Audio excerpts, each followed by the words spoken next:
The story of In Another World with My Smartphone, specifically its second season, is a classic example of the power fantasy genre, where the main character is granted incredible abilities that allow him to solve any problem he encounters. The world building is fairly straightforward. Toya Mochizuki is accidentally killed by a god, and as a form of apology, he is reborn in a magical world. He is allowed to keep his smartphone, which connects him to his old life, and he is gifted with immense physical and magical strength. The world operates on logical, programmable rules that are very similar to computer code, which allows Toya to apply modern, rational thinking to magical situations. Because he is so powerful and knowledgeable, he rarely faces real danger or struggle, which makes the world feel more like a sandbox for him to play in, rather than a place where he needs to fight for survival. Toya, the protagonist, is not a character who undergoes a traditional transformation or struggles with deep inner trauma. Instead, he acts as a stabilizing force for everyone he meets. He is kind, intelligent, and impossibly capable, which means he is perfectly suited to handle whatever life in this new world throws at him. His main goal is not to defeat a specific villain, but to enjoy his life and help the people around him as he gathers a growing group of allies. Toya's lack of insecurity is the core of the show. He doesn't have to change because he is already the best at everything.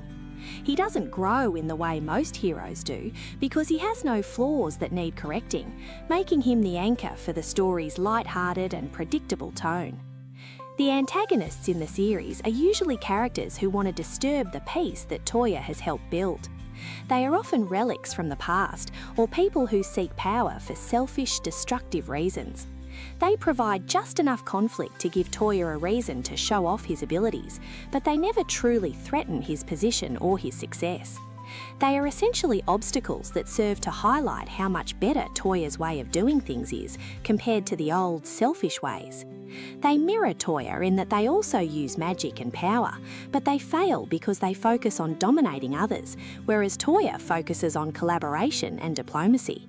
They exist primarily to be neutralised, confirming that the world will always return to the stable state that Toya prefers.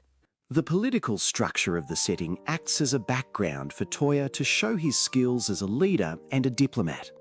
The series presents various kingdoms and territories that are often struggling with internal or external disputes, and Toya consistently steps in to fix these problems. He introduces modern ideas, such as better infrastructure or smarter administrative techniques, to solve issues that have plagued these lands for centuries. This makes the plot move forward through successful negotiations and clever inventions. The conflict is never really about war, it is about optimization.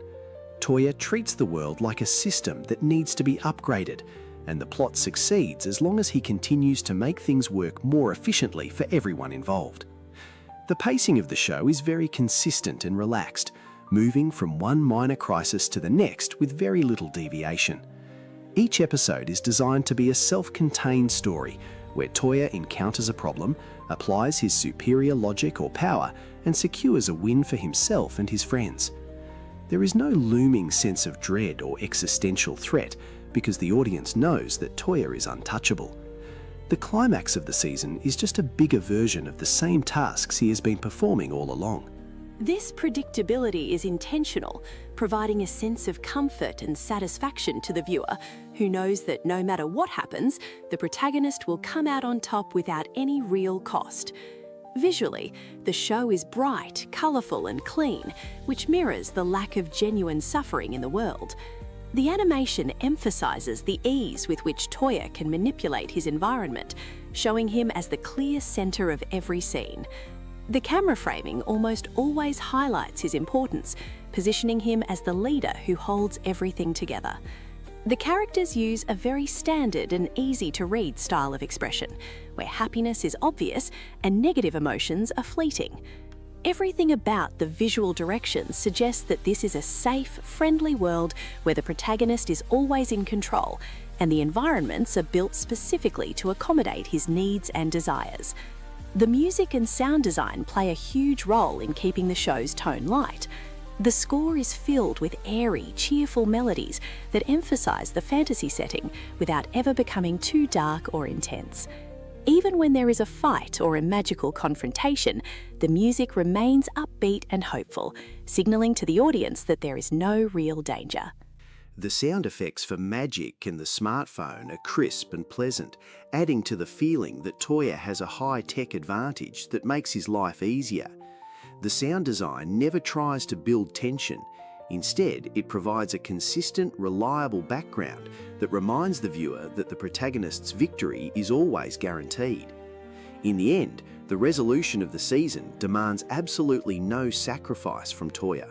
He doesn't have to give up his power, his modern comfort, or his identity to fit into this world. If anything, the world changes to fit him. He succeeds because he brings the logic of his home world into this new one, and the characters around him grow and thrive within the space he has created. The ending confirms that his original self was exactly what the world needed, and he remains an unchallenged authority figure. The audience is left with the sense that the world has been permanently improved by Toya's presence, and he can continue his peaceful life with the knowledge that he is the most capable person in the room. To add more perspective, the relationships Toya forms with his companions are central to the story's success. Each of his partners brings something unique to the group, but they all eventually defer to Toya's judgment. This dynamic is a key part of the fantasy. It isn't just about his power, but about the social bond he has created with people who see him as their protector. He doesn't just solve problems for them, he invites them into his life, and they all grow together in a very safe, enclosed space. This is why the show is so popular with fans of the genre.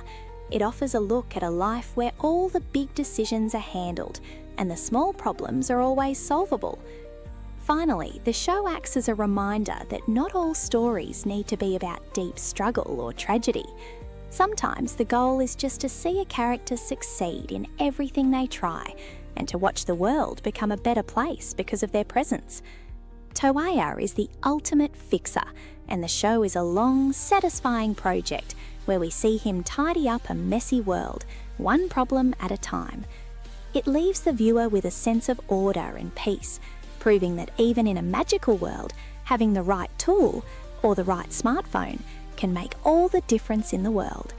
It is a simple, satisfying story that values competence and kindness over grit and pain.